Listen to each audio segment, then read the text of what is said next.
구강, 소리, 학습 목표, 소리가 발생하는 원리를 설명할 수 있다. 소리가 전달되는 과정을 이해할 수 있다.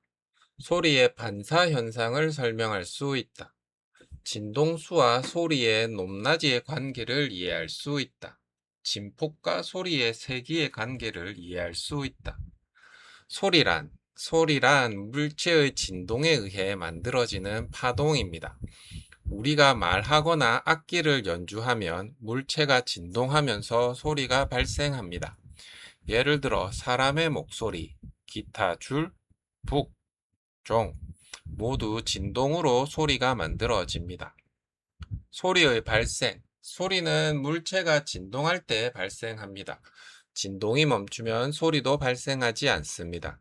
예를 들어 종을 치면 종이 진동하여 소리가 나고 진동이 멈추면 소리도 점점 작아집니다.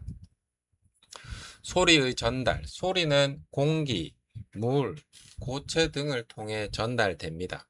이처럼 소리가 전달되기 위해 필요한 물질을 매질이라고 합니다. 대표적인 매질은 공기, 물, 철 등이 있습니다. 진공에서는 소리가 전달되지 않는다. 소리는 매질이 있어야 전달됩니다. 따라서 공기도 없는 진공에서는 소리가 전달되지 않습니다. 예를 들어 우주 공간에서는 소리를 들을 수 없습니다.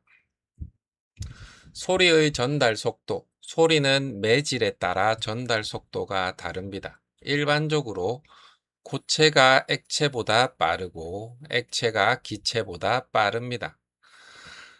그래서 철길에 길을 대면 기차 소리를 공기보다 먼저 들을 수 있습니다. 소리의 반사, 소리가 벽이나 산 등에 부딪혀 다시 되돌아오는 현상을 소리의 반사라고 합니다. 메아리, 메아리는 반사된 소리가 원래의 소리와 시간차를 두고 들리는 현상입니다.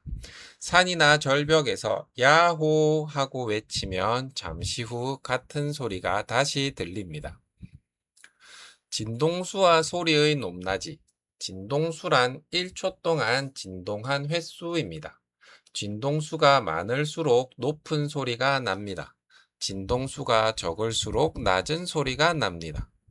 예를 들어 여자의 목소리는 남자의 목소리보다 보통 진동수가 높습니다. 진폭과 소리의 세기. 진폭이란 진동의 크기입니다. 진폭이 클수록 소리가 크게 들립니다.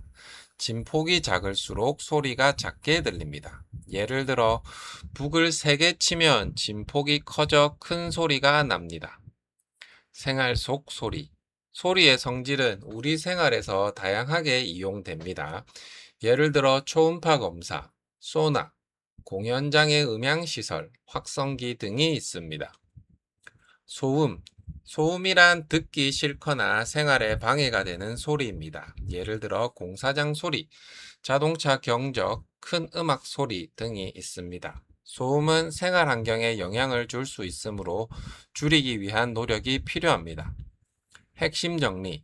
소리는 물체의 진동으로 발생한다. 소리는 공기, 물, 고체 등의 매질을 통해 전달된다. 진공에서는 소리가 전달되지 않는다. 소리는 고체에서 가장 빠르게 전달된다. 소리가 되돌아오는 현상을 소리의 반사라고 한다. 메아리는 소리의 반사 현상이다. 진동수가 클수록 높은 소리가 난다. 진동이 클수록 큰 소리가 난다. 소리는 초음파 검사와 소나 등 다양한 곳에 이용된다. 확인 문제. 1. 소리가 발생하는 가장 직접적인 원인은 1. 빛, 2. 진동, 3. 열, 4. 전기. 정답은 2번 진동. 문제 2번 소리가 전달되기 위해 필요한 것은 보기 1. 산소만 필요하다. 2. 빛이 필요하다. 3. 매질이 필요하다. 4. 온도만 높으면 된다. 정답은 3번 매질이 필요하다. 문제 3. 진공에서 소리가 전달되지 않는 이유는 보기 1. 빛이 없기 때문이다. 2. 공기가 너무 차갑기 때문이다. 3. 매질이 없기 때문이다. 4. 중력이 없기 때문이다. 정답은 3번 매질이 없기 때문이다. 4. 진동수가 커질수록 소리는 어떻게 되는가? 보기 1 낮아진다, 2 높아진다, 3 작아진다, 4 느려진다. 정답은 2번 높아진다. 문제 5번 북을 더 세게 쳤을 때 소리가 커지는 이유는 보기 1 진동수가 커졌기 때문이다. 2 진동이 커졌기 때문이다. 3 중력이 커졌기 때문이다. 4 빛이 반사되었기 때문이다. 정답은 2번 진폭이 커졌기 때문이다.